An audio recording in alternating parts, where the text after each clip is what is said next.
I tell you to do, get your eyebrows shaped or leave it as it is, depending on how you want your eyebrows to look. I've already kind of pre-plucked.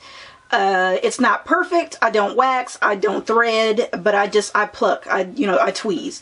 So I'm going to do this one. This one's always my hardest. This one's always perfect, but this one's always my hardest to kind of work with here. So I'm going to start with this one. And the products that were flashed across the screen are the products I generally use for my eyebrows every single time, whether I do them full, thin, or whatever. So I'm going to try to do them about how I averagely do them, which is full, and it's going to be curved. It's not going to be like pointed. Sometimes I do it pointed right here, but this time I'll just do it round. So okay, so I'm going to take my spoolie and I'm going to brush down my eyebrows. And the first pencil that I will be using will be by Wet n Wild. It's a Wet n Wild eyebrow and eyeliner pencil. I usually start from the bottom and work my way to the top, or I'll outline my brow first and then fill it in, as I'm doing right now, and I use light strokes to do it. This black is really black, so what I do is I lightly fill it in and shape my brow, then I go back with the spoolie to lighten and diffuse the black color. And that just makes it look a lot more natural, because if you don't, it looks really severe and can come off almost waxy looking at times, or fake looking, you know what I mean. So that's why I try to use two pencils, a lighter brown color, and to fill in the middle part of the brows a little bit better, to mix the colors, and then I go back over that with a spoolie. So you'll see me rotate between the Wet n Wild and the Maybelline Express eyeliner eyebrow pencil, and I think it's dark brown or velvet brown. The information will be posted down below. So I do that back and forth until I get a desired color and a desired look.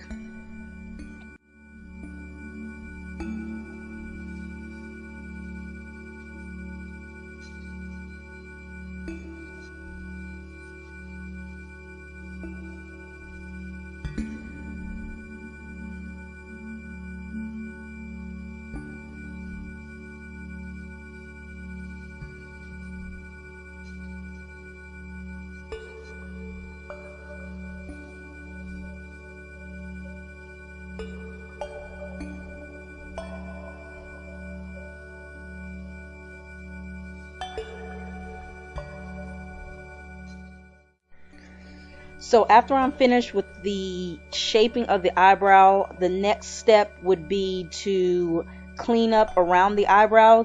Usually I just do it around the bottom part with a concealer that's close to my skin tone. This one is OCC and R3, and I don't use a lighter one, or I try not to, because this gives a softer, more natural look.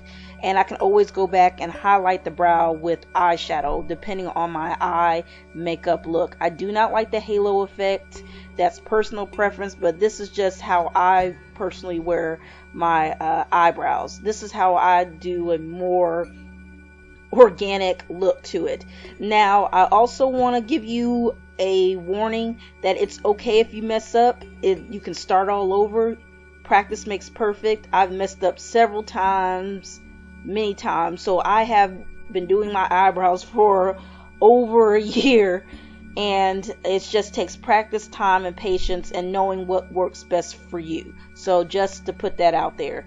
So I usually finish my eyebrows. The last step is to use some type of eyebrow gel. The one I'm using now is by Anastasia Beverly Hills, and this is amazing. But I also use Black Radiance eyebrow gel as well as an alternative.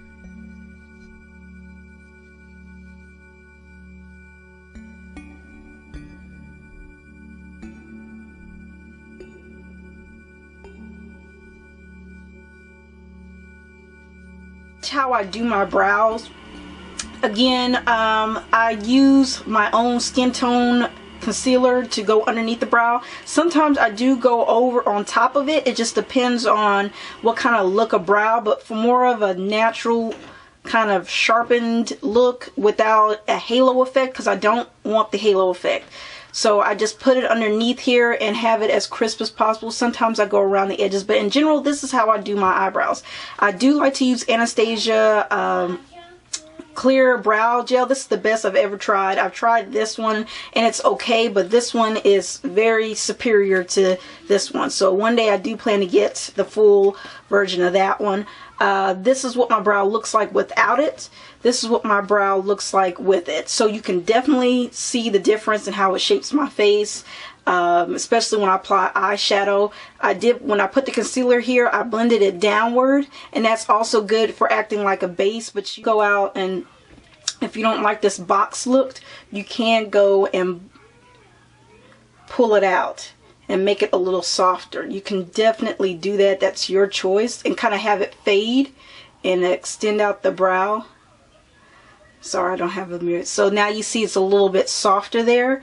And then you can go back with concealer or a wet wipe or whatever makeup wipe, and you can clean up the edges if there's any like smudging right here. So just show you real quick.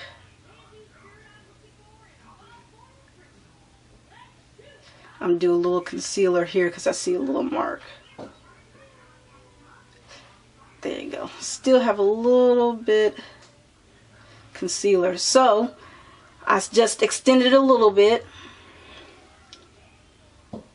and I put a little bit more concealer right here. So don't freak out if you make a mistake. You can always go back over it with concealer or take a wet wipe and remove whatever you want. It's really easy to fix a lot of this stuff. So you don't have to be perfect even when applying it. So that's even more with a softer edge. And I would do more, probably add a little bit more color here to make it a little bit more faded and concentrated. But yeah, that's what it looks like. You can obviously tell the difference, and I hope that was helpful to the requestee, and from my Instagram account and from YouTube, how I do my natural, really soft, not a halo effect because that's not what I want, and really natural. So yeah, that's it. Have any questions, please feel free to ask. Rate, comment, subscribe if you like, and I will talk to you guys later. Bye.